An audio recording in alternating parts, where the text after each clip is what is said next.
যখন একজন ব্যাটার মাঠে নেমেই আউট হয়ে যায় সেটা খুবই খারাপ লাগে যে আরম্ভটা করতে পারলো না, ফিরে যেতে হবে আবার পেভিলিয়নে। কিন্তু যদি একজন ব্যাটার 90+ রানস করে বা 99-এ আউট হয়ে যায়, সেটার চেয়ে দুঃখজনক বলে মনে হয় না যে আর কোনো জিনিস নেই এই ব্যাটারদের জন্য। যেটা ইন্ডিয়া ভার্সেস নিউজিল্যান্ডের প্রথম ওডিআই ম্যাচে আমাদের কিং কোহলি আউট হয়ে যায় 93 রানসে।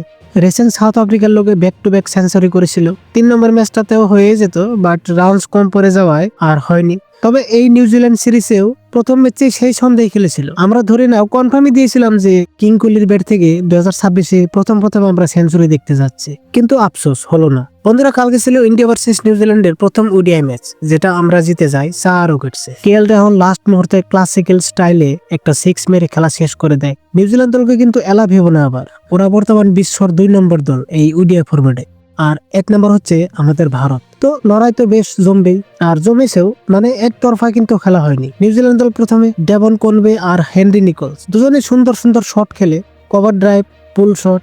ভারতীয় বোলাররা উইকেট নিতে চাইছে আর নিউজিল্যান্ড বোলাররা বলছে না ভাই, এত সহজ না। ম্যাচের ওভারগুলোতে রান একটু স্লো হয়েছিল, কিন্তু শেষের দিকে হঠাৎ করে 4 আর ছক্কার বৃষ্টি। 50 ওভার শেষে নিউজিল্যান্ডের দ্বারায় প্রায় 300+ রান। স্টেডিয়ামে তখন একটাই কথা, এই রান কি চেস করা সম্ভব? আর আমি বলছি অবশ্যই সম্ভব। কেন সম্ভব না? কারণ আমাদের টিমের বাকি প্লেয়ারের কথা তো বাদই দিলাম, আসল প্লেয়ারদের মধ্যে থাকছে রোহিত শর্মা এবং বিরাট কোহলি। বিরাট কোহলি অলমোস্ট সেঞ্চুরি করা ইনিংস খেলে দিয়েছে, এটা খারাপ লেগেছে যে বিরাট কোহলি সেঞ্চুরিটা হলো না। এতে বিরাট কোহলি টোটাল 9 ওভারের মতো 90 রানস করে আউট হয়ে গেছে। তারপরেও দেখেন সেঞ্চুরির দিক দিয়ে সেরা। কথা বলি আমাদের ব্যাটিং কিরকম হলো। প্রথমে শুভমান গিল, ও আরেকটা কথা ভুলেই গেছি বন্ধুরা, টস কিন্তু আমরা জিতেছি। শুভমান গিল বাঁ হাতে টস করেছিল, যেটা কেএল রাহুলের থেকে হয়তো ফলো করেছে। ভালো হয়েছে, কারণ আমাদের যে খারাপ অবস্থা গেছে এই টস নিয়ে, লাগাতার টস হেরেছি আমরা, তো টসের ফাড়াটা বোধহয় কেটে গেল। এদিকে প্রথমে রোহিত শর্মা ও শুভমান গিল সুন্দর ব্যাটিং স্টার্টিংটা করে দেয়। রোহিত শর্মা 26-এ আউট হয়, শুভমান গিল 56। এটা ভালো লেগেছে যে শুভমান গিল যে ফাইনালি অনেকদিন পর হাফ সেঞ্চুরি করে, আর দেখেন হাফ সেঞ্চুরি করে তার মুখের হাসি। 1 ডাউন চলে আসে কিং কোহলি 93-তে আউট, যেটা খুবই দুঃখজনক।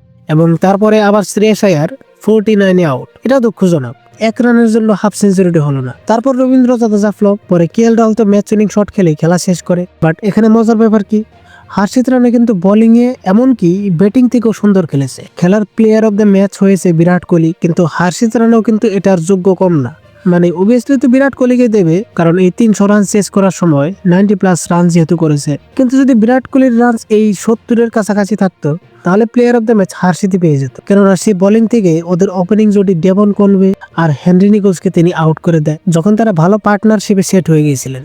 এন্ড অলসো ব্যাটিং থেকেও কিন্তু 29 রানস করেছে, যেখানে একটা 6ও আছে। কিন্তু আরেকটা বিষয়, হার্ষিতের বলে কিন্তু একটা ক্যাচ মিস করেছেন কুলদীপ যাদব, যেটা একদম হাতেই ছিল, বাট আনএক্সপেক্টেডলি কুলদীপ যাদব সেটা মিস করে ফেলে, যেটার জন্য হার্ষিত রানা কিছুটা পিছিয়ে এই আরো বেটার পারফরমেন্স থেকে। যাই হোক, আমরা প্রথম ম্যাচে জিতে গেলাম, আর রয়েছে 2টো ওডিআই ম্যাচ, যেটা হবে রাজকোট এবং ইন্ডোরে। ম্যাচের মধ্যে কিন্তু প্রেস কনফারেন্সে বিরাট কোহলি কিছু কথা বলেন, যে যখন তাকে এই 93-তে আউট যাওয়া নিয়ে কথা বলতে বলে, তখন বিরাট কোহলি বলেন, আমি বর্তমানে আর কি আমার মাইলস্টোন নিয়ে এত ভাবি না, আমি শুধু এটা ভাবি যে ম্যাচে রানস বানাতে হবে, স্কোর করতে হবে, বাউন্ডারি মারতে হবে, এটাই। তারপর আবার বিরাট কোহলিকে player of the match award দেওয়ার সময়ও সে অ্যাওয়ার্ডটা গ্রহণ করে তার মার কথা তোলে, যে অ্যাওয়ার্ডটা মাকে দিয়ে দিলাম, she likes to keep it. তো বন্ধুরা, ভিডিও এখানে শেষ করছি।